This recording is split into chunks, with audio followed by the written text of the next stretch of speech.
नमस्कार दोस्तों। AR mathematics academy के ऑनलाइन निःशुल्क क्लासेज में आपका स्वागत है। दोस्तों, हम बीएससी पार्ट जो थर्ड चल रहा था उसमें सब ग्रुप वाला चैप्टर पढ़ रहे थे। सब ग्रुप वाले चैप्टर में अपन ने ऑलमोस्ट कंप्लीट कर लिया था, बस 2-3 थ्योरम्स अपनी बची हुई है। उसमें तीनों थ्योरम, शायद 3 थ्योरम है और तीनों बहुत ही महत्वपूर्ण थ्योरम है।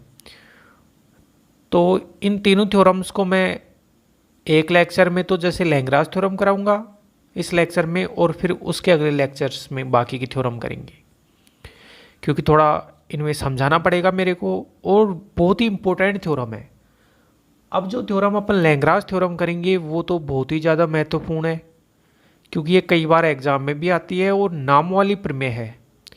तो दोस्तों, जो भी नाम वाली प्रमेय हैं उनका स्टेटमेंट भी अपने को याद रखना पड़ता है और इनका प्रूफ भी अपने को याद रखना पड़ता है, क्योंकि एग्जाम में ऐसे क्वेश्चन आएगा state and prove Lagrange theorem, कि स्टेटमेंट कथन भी लिखो आप इस लैग्रांज थ्योरम का और प्रूफ भी करो। तो जब स्टेटमेंट याद होगा तब प्रूफ करेंगे ना। तो दोस्तों, मैं आपको बहुत बार बताता था कि भाई कोई ग्रुप है, मान लो 10 ऑर्डर का कोई फाइनाइट ग्रुप है, तो उसका सब ग्रुप कितने कितने ऑर्डर का बन सकता है। तो उसका सब ग्रुप या तो 10 ऑर्डर का बन सकता है, 10 नहीं तो फिर 5 ऑर्डर का बन सकता है, 2 ऑर्डर का बन सकता है और 1 ऑर्डर का बन सकता है। इसका मतलब एक चीज़, एक रिजल्ट निकल के आया यहाँ से कि सब ग्रुप का जो ऑर्डर होता है वो ग्रुप के ऑर्डर को क्या करता है, डिवाइड करता है फाइनाइट ग्रुप में। क्या कि फाइनाइट ग्रुप में सब ग्रुप का जो ऑर्डर है वो ग्रुप के ऑर्डर को डिवाइड करता है। यही तो अपनी थ्योरम है। अच्छा, जैसे आपको कोई पूछ ले कि भाई 7 ऑर्डर का कोई ग्रुप है, तो बताओ उसके कितने ऑर्डर के सब ग्रुप पॉसिबल है। तो आप बोलोगे कि भाई 7 ऑर्डर का ग्रुप है, उसका एक तो 7 ऑर्डर का सब ग्रुप पॉसिबल है, एक ऑर्डर का सब ग्रुप पॉसिबल है। इसके अलावा किसी भी ऑर्डर का सब ग्रुप नहीं होगा। क्यों नहीं होगा? क्योंकि 1 और 7 को कोई नंबर डिवाइड ही नहीं करता है। 1 और 7 के अलावा कोई नंबर है वो 7 को डिवाइड ही नहीं करता है। तो अपन ने पहले भी इसके बारे में देखा था और अभी भी अपन इस को थ्योरम के माध्यम से पढ़ते हैं। तो स्टेटमेंट बहुत आसान है। स्टेटमेंट मैं लिखता हूं सबसे पहले तो इसका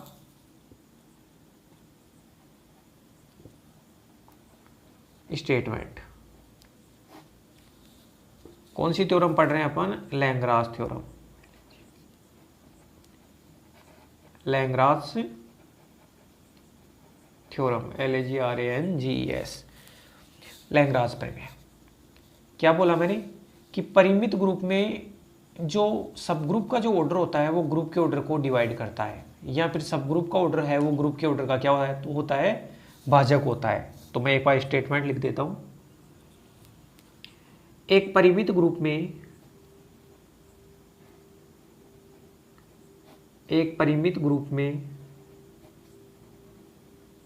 एक परिमित ग्रुप में प्रत्येक सब ग्रुप का ऑर्डर, एक परिमित ग्रुप में प्रत्येक सब ग्रुप का ऑर्डर मतलब ग्रुपांक, ऑर्डर ग्रुप के ऑर्डर का या ग्रुप के ग्रुपांक का भाजक होता है। ग्रुप के ग्रुपांक का भाजक होता है। भाई फाइनाइट ग्रुप है, उसमें प्रत्येक जो सब ग्रुप का ऑर्डर होगा वो ग्रुप के ऑर्डर का भाजक होगा, या फिर अपन सीधी लैंग्वेज में बोले तो ऐसे बोल सकते हैं कि फाइनाइट ग्रुप में जो भी सब ग्रुप बनेंगे ना वो ग्रुप के ऑर्डर को डिवाइड करेंगे। अब दोस्तों, इस थ्योरम को अपन प्रूफ करते हैं। इसके लिए एक ग्रुप भी मानना पड़ेगा, सब ग्रुप भी मानना पड़ेगा। तो प्रूफ पार्ट में चलते हैं। भाई परिमित ग्रुप लेना है, परिमित ग्रुप की बात हो रही है तो अपन लिखते हैं कि माना कि कैपिटल G एक परिमित ग्रुप है। माना कि कैपिटल G एक परिमित ग्रुप है। अब परिमित ग्रुप है तो बताओ इसमें नंबर ऑफ एलिमेंट क्या होंगे? फाइनाइट होंगे। तो परिमित ग्रुप है तथा इसका ग्रुपांक, ग्रुप है तो इसका ग्रुपांक n है। आपने फाइनाइट नंबर मान लिया इसका ग्रुपांक। ग्रुपांक क्या होता है दोस्तों, किसी भी ग्रुप का ग्रुपांक होता है उसमें नंबर ऑफ एलिमेंट।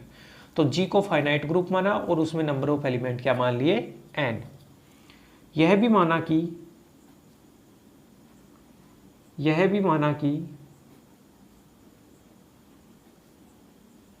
एच है वो जी का सब ग्रुप है। यह भी माना कि एच है वो जी का सब ग्रुप है, तथा जो एच का ग्रुपांक है या फिर ऑर्डर ऑफ एच है, जिसमें एच में एलिमेंटों की संख्या कितनी है, एम।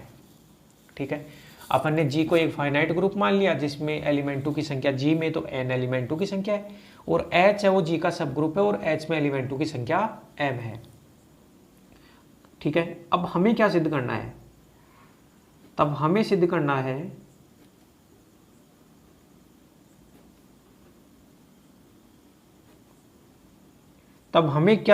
हमें ये सिद्ध करना है कि m डिवाइड करता है m में। देखो मैथमेटिक्स में इसका मतलब होता है कि m का n में भाग जाता है, या तो ऐसे सिद्ध कर दो या तो ऐसे, m है वो n को डिवाइड करता है, सब ग्रुप का ऑर्डर है वो ग्रुप के ऑर्डर को डिवाइड करता है, या फिर आप इसको ऐसे भी लिख सकते हो, क्या, n बराबर some constant into m, n बराबर सम कांस्टेंट इनटू m। तो ये लिख दो चाहे ये लिख दो, एक ही बात है। जैसे मैं 10 लिखूँ, मान लो जैसे मैं 10 लिखता हूँ तो 10 को आपको पता है कि 5 डिवाइड करता है, तो 10 को 5 इंटू 2 लिख सकता हूँ, या फिर मैं इसको ऐसे भी दर्शा सकता हूँ कि 5 डिवाइड करता है किसको, 10 को डिवाइड करता है, 5 डिवाइड करता है 10 को। ये डिवाइड का चिन्ह होता है मैथमेटिक्स में। ओके, तो m n को डिवाइड करता है, ये अपने को प्रूव करना है, ये सब ग्रुप का ऑर्डर है, ये ग्रुप का ऑर्डर है। ओके, इतनी चीज समझ में आ गई अपने। अब दोस्तों क्या करेंगे कि अपन एक प्रतिचित्रण मानेंगे, एक मैपिंग मांगेंगे, एक मैपिंग अपन को मानना है। तो माना कि एक प्रतिचित्रण है,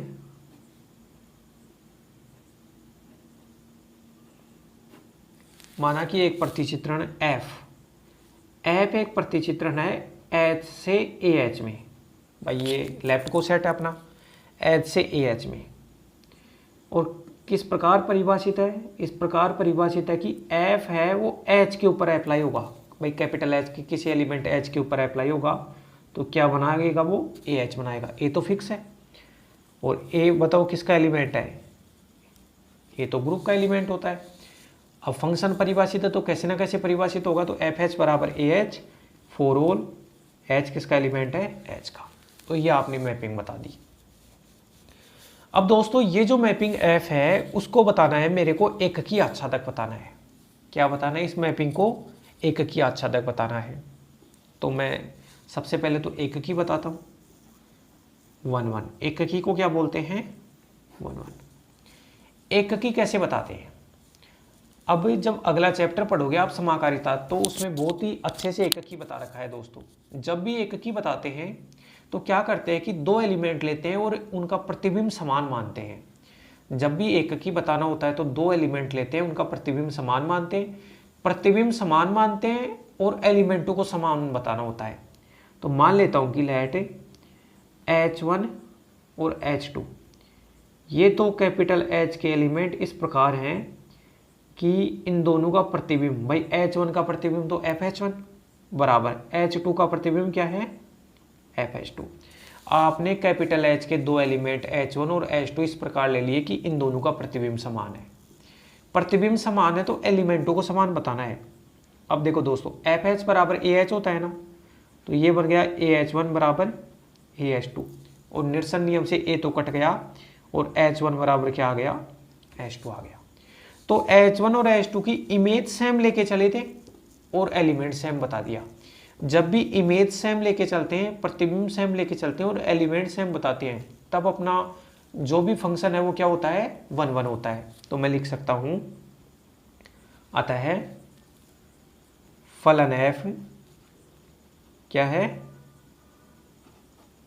एककी है। एककी बता दिया। अब देखो, अब बात करते हैं आच्छादक की। एककी हो गया, अब बात करते हैं आच्छादक की। आच्छादक को बोला जाता है ऑनटू, आच्छादक को बोला जाता है ऑनटू। ऑनटू में क्या बताना है, भाई यहाँ डोमेन तो H है, कोडोमेन ए एच है, तो मेरे को तो ये बताना है कि भाई कोडोमेन के प्रत्येक एलिमेंट की प्रीमेज है, तो मैं क्या लिखूंगा, for all A H belongs to A H. भाई ये कोडोमेन है ना ए एच, अगला वाला डोमेन होता है, पीछे वाला कोडोमेन होता है। तो कोडोमेन के प्रत्येक एलिमेंट के लिए, कोडोमेन के प्रत्येक एलिमेंट के लिए, प्रत्येक अवयव के लिए आपको डोमेन में for all A H belongs to A H के लिए आपको डोमेन में H belongs to H, capital H में एच एलिमेंट इस प्रकार का, इस चिन्ह को बोलते हैं देयर एग्जिस्ट, मैथ में इस चिन्ह को बोलते हैं there exist H belongs to H such that F of H बराबर ए एच। इसका मतलब क्या है दोस्तों कि ये तो कोडोमेन का एलिमेंट है और एच है वो डोमेन का एलिमेंट है। बताओ कोडोमेन के इस एलिमेंट को चेंज करोगे तो डोमेन का एलिमेंट ऑटोमेटिक चेंज होगा या नहीं होगा? बिल्कुल होगा। कैसे भाई, ए एच वन का पूर्व प्रतिबिंब एच वन मिल गया, ए एच टू का पूर्व प्रतिबिंब एच टू मिल गया, ए एच थ्री का पूर्व प्रतिबिंब एच थ्री मिल गया। इसका मतलब बताओ कि कोडोमेन के प्रत्येक एलिमेंट का पूर्व प्रतिबिंब है या नहीं है? बिल्कुल है, कोडोमेन के प्रत्येक एलिमेंट का पूर्व प्रतिबिंब। और जब भी ऐसे होता है कोडोमेन के प्रत्येक एलिमेंट का पूर्व प्रतिबिंब उपस्थित होता है तो जो फंक्शन होता है वो हमेशा क्या कहलाता है? आच्छादक फलन कहलाता है। तो ये लिखने का तरीका है और अगले चैप्टर में और अच्छे से समझोगे आप इसको। तो for all A H belongs to A H के लिए ये इस प्रकार एग्जिस्ट करता है। ठीक है, अतः फलन है क्या है? आच्छादक है। तो एककी भी हो गया और आच्छादक भी हो गया। भाई एफ फंक्शन को आपने एककी भी बता दिया और आच्छादक भी बता दिया, तो मैं बोल सकता हूं अतः फलन एफ एच से ए एच पर 1 ऑन टू मैप है। फंक्शन को मैप भी बोलते हैं कि यहां से देखो एच से ए एच के ऊपर 1 ऑन टू मैप है। तो दोस्तों जब भी किसी डोमेन से कोडोमेन के ऊपर 1 ऑन टू मैप हो जाता है ना, तो उस डोमेन और कोडोमेन दोनों में एलिमेंटों की संख्या समान होती है। जब भी किसी डोमेन से कोडोमेन के ऊपर 1 ऑन टू मैप हो जाता है तो हमेशा डोमेन और कोडोमेन के अंदर एलिमेंटों की संख्या क्या होती है? समान होती है। तो आप ये बोल सकते हो कि डोमेन तो एच था और कोडोमेन ए एच था, तो दोनों में एलिमेंटों की संख्या क्या होगी? समान होगी। मतलब दोनों का ऑर्डर क्या हो गया? बिल्कुल समान हो गया। इसी प्रकार अपन ये भी सिद्ध कर सकते थे, इसी प्रकार कि ऑर्डर ऑफ एच, ये तो लेफ्ट कोसेट था, बराबर एच है। आप राइट कोसेट के लिए सिद्ध कर दो। कैसे कि भाई इसको लिखने की, सिद्ध करने की जरूरत नहीं है, लेकिन अगर यहीं पे एच, ये जो फंक्शन है वो एच से एच ए में डिफाइन कर देते मान लो, तो फिर भी ये 1 ऑन टू हो जाता। तो इस कंडीशन में ये हो जाता कि ऑर्डर ऑफ एच बराबर ऑर्डर ऑफ ए एच, ये तो सिद्ध कर दिया और ऐसे ये एच ही हो जाएगा। तो इन दोनों को मिलाकर मैं ये बोल सकता हूँ ना दोस्तों कि ऑर्डर ऑफ एच बराबर order of A H, left coset का ऑर्डर, और ऑर्डर ऑफ एच ए, इन तीनों का ऑर्डर क्या हो गया? सेम हो गया। ठीक है ना। अब देखो, अब अपन ने कुछ थ्योरम्स भी पढ़ी थी, इससे जस्ट पहली वाली थ्योरम पढ़ी थी। उस थ्योरम में दोस्तों अपन ने ये पढ़ा था कि कोई भी ग्रुप है उसको अपन ने लेफ्ट कोसेट या राइट कोसेट के यूनियन के रूप में लिख सकते हैं। ठीक है, तो मैं क्या लिखता हूं यहां, सिंस वी नो, हम जानते हैं कि जो ग्रुप होता है उस ग्रुप को यूनियन ऑफ ए एच के रूप में लिखा जाता है। और ए एलिमेंट किसका लिया था? ग्रुप का लिया था। यूनियन ऑफ ए एच का मतलब क्या है? सारे के सारे लेफ्ट कोसेटों का यूनियन कर दो तो ग्रुप के बराबर आ जाएगा। सारे के सारे लेफ्ट कोसेटों का यूनियन करने से किसके बराबर आ जाएगा? ग्रुप के बराबर आ जाएगा। लेकिन अब ये जरूरी थोड़ा है कि सारे के सारे लेफ्ट कोसेट हैं वो अलग अलग हैं, ये तो जरूरी नहीं होता ना। आपने जब कोसेट के एग्जाम्पल पढ़े थे तो उसमें ये पढ़ा था ना कि जैसे एक एग्जाम्पल था जिसमें जेड प्लस ग्रुप था और 3z प्लस उसका सब ग्रुप था, उसमें 3 अलग अलग कोसेट आए थे, H+1 H+2 ये आए थे ना। उसके अंदर फिर ये आया था H था वो H+3 के बराबर था, H+6 के बराबर था। इसका मतलब ये हुआ कि भाई ग्रुप तो है वो सारे के सारे लेफ्ट कोसेट के यूनियन के बराबर है, बट परंतु ये लिख सकता हूँ या नहीं मैं, परंतु जी में एच के समस्त लेफ्ट कोसेट, परंतु जी में एच के समस्त लेफ्ट कोसेट्स क्या नहीं होते, अलग अलग नहीं होते, क्योंकि समान भी तो हो सकते हैं ना कोसेट तो, परंतु जी में एच के समस्त लेफ्ट कोसेट अलग अलग है, या अलग अलग लिख दो या ऐसे युक्त लिख दो, नहीं होते। बिल्कुल सही बात है, क्योंकि कोसेट तो समान भी हो सकते हैं। तो मैंने ये लिख दिया कि भाई जी में एच के सारे जो लेफ्ट कोसेट हैं ये तो ज़रूरी नहीं कि वो अलग अलग हो। अब देखो आगे, तो अब यहाँ से मानना पड़ेगा कि भाई कौन कौन से जो लेफ्ट कोसेट हैं वो अलग अलग हैं। तो मैं मान लेता हूँ कि भाई सारे नहीं है तो कुछ तो अलग अलग होंगे ना। तो मैं मान लेता हूँ कि माना जी में एच के एक तो A1H, एक A2H और ऐसे AKH आ गया। मान लो जी में एच के ये लेफ्ट कोसेट हो गए, वो क्या है, अलग अलग है, अलग अलग है। भाई जी में एच के ये लेफ्ट कोसेट बने A1H, A2H, AKH, ये सारे के सारे लेफ्ट कोसेट हैं वो क्या है, अलग अलग है। तो बताओ कितने ऐसे लेफ्ट कोसेट, अलग अलग का मतलब ऐसे युक्त समझना है आपको, अलग अलग का मतलब क्या समझना है, ऐसे युक्त। तो कितने ऐसे लेफ्ट कोसेट हैं जो अलग अलग हैं, के, कितने ऐसे लेफ्ट कोसेट हैं जो अलग अलग हैं, के। तो बताओ फिर मैं ग्रुप जो जी था जिसको सारे के सारे लेफ्ट कोसेट के यूनियन के बराबर लिख रहे थे, बताओ उस ग्रुप को मैं इन अलग अलग लेफ्ट कोसेट के यूनियन के बराबर भी तो लिख सकता हूं, और इनके सारों को अगर यूनियन करेंगे तो ग्रुप बन जाएगा अपना। अगर आप दोस्तों, अगर अपन ने कोसेट के एग्जाम्पल देखे थे ना, ये थ्योरम आप पढ़ो, उससे पहले कोसेट के एग्जाम्पल करवाए थे मैंने 2-3, जहाँ पे कोसेट की परिभाषा आई थी सहसमुच्चय की, और उसके आगे एग्जाम्पल आए थे, उनको देखना एक बार, ये थ्योरम करो। तो जी में एच के अलग अलग जो कोसेट बने, राइट को जी में एच के जो अलग अलग लेफ्ट कोसेट बने, मान लिया कि के अलग अलग लेफ्ट कोसेट हैं, उनकी संख्या A1, A2, AK है, के अलग अलग है, तो उनको यूनियन के बराबर लिख दिया। अब देखो, अब दोनों तरफ ऑर्डर लो, तो ऑर्डर ऑफ जी बराबर, अब इनका ऑर्डर लोगे तो A1H का ऑर्डर प्लस A2H का ऑर्डर प्लस ऐसे करके AKH का ऑर्डर, ये जुड़ेगा। कैसे जुड़ेगा देखो, इस चीज को मैं इधर बताता हूं थोड़ा सा आपको। मान लो कि जैसे एक कोई सेट है, उस सेट में 1, 2, 3 और 4 एलिमेंट है, ठीक है। और एक मान लो A1 है, A1 में एलिमेंट है 1, 3, और एक है A2, A2 में एलिमेंट है 2, 4। तो बताओ मैं एक को ये लिख सकता हूँ या नहीं, एक को A1 यूनियन A2 ये लिख सकता हूँ।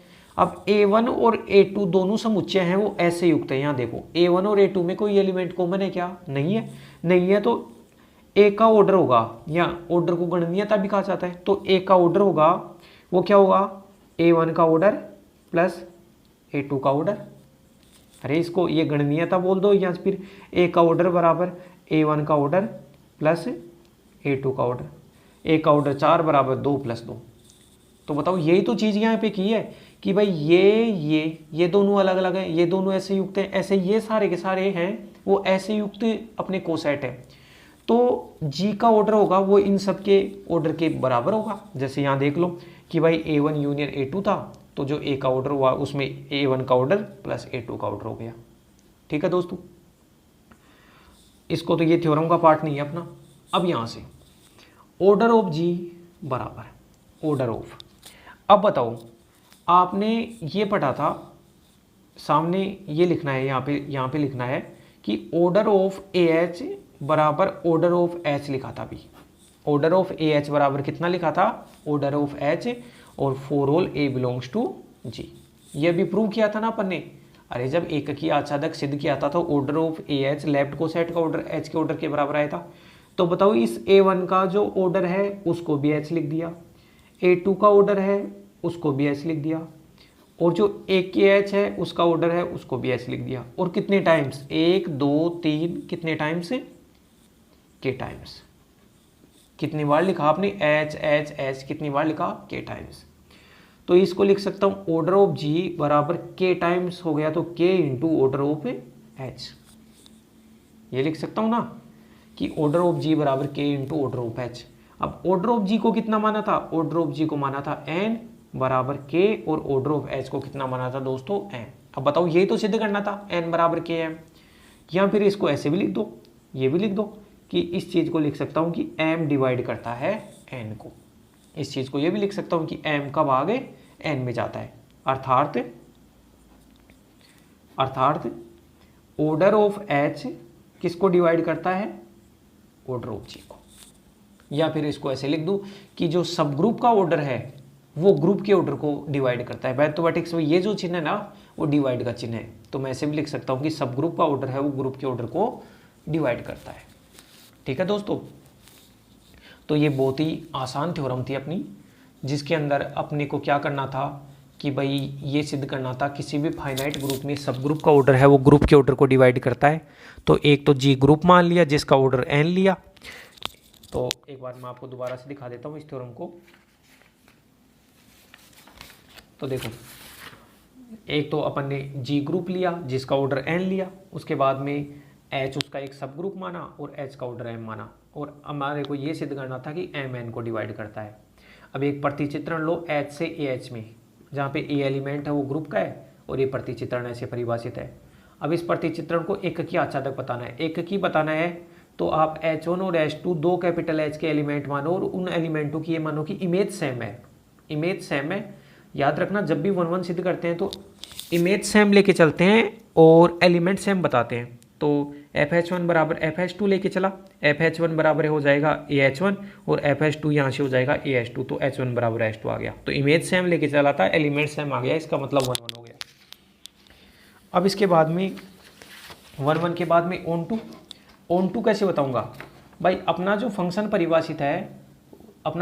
परिभाषित है वो है FH बराबर AH। तो जब कोडोमेन को चेंज करोगे तो डोमेन का एलिमेंट ऑटोमेटिक चेंज होगा। तो आप बोल सकते हो भाई कोडोमेन के प्रत्येक एलिमेंट की प्री इमेज है, इसका मतलब आच्छादक भी हो गया। तो F है वो H से AH में एककी और आच्छादक होता है, एककी आच्छादक होते ही दोनों के नंबर ऑफ एलिमेंट सेम होते हैं, मतलब दोनों का ऑर्डर सेम होता है। अब ऐसे ही आप अगर राइट को सेट के लिए करेंगे तो ऑर्डर ऑफ एच बराबर ऑर्डर ऑफ एच ही हो जाएगा। तो अपन बोल सकते हैं कि भाई एच का ऑर्डर बराबर लेफ्ट को सेट का ऑर्डर बराबर राइट को सेट का ऑर्डर। ठीक है, अब दोस्तों अपन जानते हैं कि जैसे लेफ्ट को सेट है तो लेफ्ट को सेट्स का जो यूनियन होता है वो ग्रुप के बराबर होता है। लेकिन अब ये तो जरूरी नहीं कि सारे के सारे लेफ्ट को सेट क्या हो, सारे के सारे लेफ्ट को सेट अलग अलग हो, ये जरूरी नहीं। तो मैंने मान लिया कि भाई जी में एच के ये जो के लेफ्ट को सेट है कौन कौन से, A1H, A2H, A3H, AKH, ये सारे के सारे लेफ्ट को सेट है वो अलग अलग है। तो ग्रुप जी को इन सारे अलग अलग लेफ्ट को सेट के यूनियन के रूप में लिख दिया। अलग अलग है मतलब ऐसे युक्त है, तो ऑर्डर ऑफ जी हो गया इन सब के ऑर्डर का यूनियन हो गया। अब अपन ने पहले ही सिद्ध कर दिया कि ऑर्डर ऑफ AH बराबर ऑर्डर ऑफ H होता है, तो सबकी जगह ऑर्डर ऑफ H लिख दिया। और कितने टाइम्स हुआ, के टाइम्स। तो ऑर्डर ऑफ जी बराबर के इंटू ऑर्डर ऑफ H, के टाइम्स हो गया तो गुणा में आ जाएगा ना। अरे जैसे 2 + 2 + 2 करो, 3 टाइम्स करोगे तो 6 लिखोगे ना उसको, तो वही बात हो गई। तो ऑर्डर ऑफ जी बराबर तो n माना तो n लिख दिया, के ऑर्डर ऑफ h बराबर m हो गया। इसका मतलब m n को डिवाइड करता है, या फिर ऐसे बोल सकते हैं कि ऑर्डर ऑफ h डिवाइड करता है ऑर्डर ऑफ g को, या फिर इसको ऐसे बोल सकते हैं कि किसी भी फाइनाइट ग्रुप में जो सब ग्रुप का जो ऑर्डर होता है वो हमेशा ग्रुप के ऑर्डर को डिवाइड करता है। ठीक है दोस्तों, इंपॉर्टेंट थ्योरम थी, मैंने इसको 2 बार समझा दिया है। अगर फिर भी समझ में नहीं आए तो वीडियो को एक बार फिर से चला के देखना पूरा और करना। इसका स्टेटमेंट भी याद रखना है, इसका प्रूफ भी याद रखना है। अब अगले लेक्चर में मिलते हैं, 1 2 और थ्योरम बची हुई है उनको और करेंगे। ठीक है दोस्तों, धन्यवाद।